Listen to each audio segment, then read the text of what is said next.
मित्रांनो, या वर्षभरातली आपल्या फार्मा प्रोफेशनमध्ये सर्वात मोठी जी पदभरती आहे ती म्हणजे DMRची पदभरती, जी की मागच्या 1 ते 1.5 महिन्यापूर्वी राबवली गेली.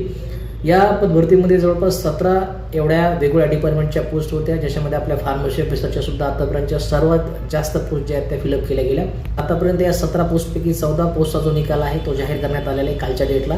आणि आता सध्याच्या घडीला महत्त्वाच्या 3 पोस्ट आहेत. त्याच्यामध्ये समाजसेवा अधीक्षक वैद्य असेल, औषध निर्माण अधिकारी असेल आणि प्रयोगशाळा तंत्रज्ञ असेल. या 3 पोस्टचा मात्र निकाल लागलेला नाही. भरपूर वेगवेगळ्या शिफ्टमध्ये ह्या पदभरत्या पार पडल्या होत्या. त्या कारणाने येत्या 4 ते 5 दिवसामध्ये कदाचित या 3 पोस्टचा सुद्धा निकाल जो आहे ते जाहीर केला जाईल. याच्यानंतरची काय महत्त्वाची स्टेप असते तर याच्यानंतर तुमचं डॉक्युमेंट व्हेरिफिकेशन होईल, ज्यासाठी कुठले कुठले डॉक्युमेंट्स आपल्याकडे असणं गरजेचं आहे, कुठले कुठले डॉक्युमेंट त्यासाठी निडेड आहे.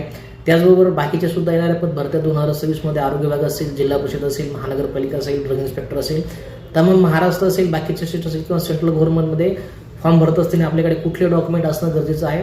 फार्मसी ऑफिसर सोबत बाकीच्या ज्या पोस्ट आहेत त्याच्यासुद्धासाठी काय काय महत्त्वाचे डॉक्युमेंट आपल्याकडे असणं गरजेचं आहे. जे नवीन विद्यार्थी ज्यांना माहिती नाही किंवा नवीन लोक आता पासआउट झाले असतील त्यांना गोष्टी माहिती नसतील तर त्या सर्व लोकांसाठी हा जो व्हिडिओ अत्यंत महत्त्वाचा होणार आहे. आतापर्यंत D.Pharm, B.Pharm किंवा M.Pharm झालेल्या तुमच्या सर्व मित्रांपर्यंत या व्हिडिओची लिंक शेअर करायला अजिबात विसरू नका. तर सर्वात बेसिक डॉक्युमेंट तुमच्या 10वीची मार्कशीट असेल, त्याच्यानंतर 10वीची सनद असेल, त्याच्यानंतर 12वीची मार्कशीट आणि 12वीची सनद. आता आपल्याला 10वीची सनद यासाठी महत्त्वाची आहे कारण तुमची जी डेट ऑफ बर्थ आहे तर तुम्हाला सादर करण्यासाठी ती सनद लागते, त्याच्यावरती तुमची डेट ऑफ बर्थ मेन्शन असते. त्याचबरोबर तुमच्याकडे जर TC असेल तर तुम्ही TC सुद्धा डॉक्युमेंट व्हेरिफिकेशनला सादर करू शकता.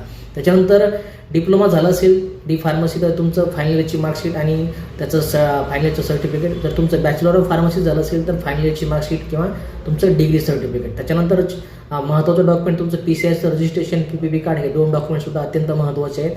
त्याच्यानंतर कॅटेगरीचे तुम्ही विद्यार्थी असाल तर EW सर्टिफिकेट असेल, त्याच्यानंतर तुमचं कास्ट व्हॅलिडिटी असेल किंवा कास्ट सर्टिफिकेट असेल, हे सुद्धा महत्त्वाचे डॉक्युमेंट आहे जर तुम्हाला कॅटेगरीचा बेनिफिट घ्यायचा असेल तर.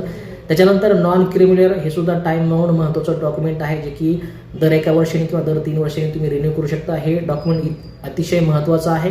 हे जर डॉक्युमेंट तुमच्याकडे एक्सपायर असेल तर तुम्हाला तुमच्या कॅटेगरीचा जो आहे तो कॅटेगरीमध्ये असताना सुद्धा बेनिफिट घेता येणार नाही. तर हे नॉन क्रिमिनल डॉक्युमेंट आपल्याकडे असणं गरजेचं आहे जर तुम्ही कॅटेगरीचा बेनिफिट घेत असाल तर. त्याच्यानंतर बाकीच्या रिझर्वेशन जर तुम्ही घेत असाल, फिजिकली चॅलेंज, तर त्याचं सर्टिफिकेट लागेल. त्याचबरोबर भूकंपग्रस्त असाल, प्रकल्पग्रस्त असाल, याचं तुम्हाला बेनिफिट घ्यायचं असेल तर याचेच तुमच्याकडे सर्टिफिकेट असणं गरजेचं आहे. अशा पद्धतीचे महत्त्वाचे डॉक्युमेंट्स येणाऱ्या पद्धतीसाठी तुमच्याकडे असणं गरजेचं आहे. मग ती DMRची पदभरती असेल, आरोग्य विभागाची पदभरती असेल किंवा जिल्हा परिषदची पदभरती असेल, हे डॉक्युमेंट तुमच्याकडे असणं गरजेचं आहे. बाकी याची लिस्ट आपल्या टेलिग्रामचा चॅनल आयडियल फार्मसी कोचिंग याच्यावर मी शेअर केलेली आहे. त्याचबरोबर तुमचा चॅनल PV थोरात मराठी याच्यावर सुद्धा डिटेलमध्ये बाकीच्या गोष्टीवरती मी चर्चा करत असतो. त्याच्यामुळे जॉईन केलं असेल तर जॉईन करा.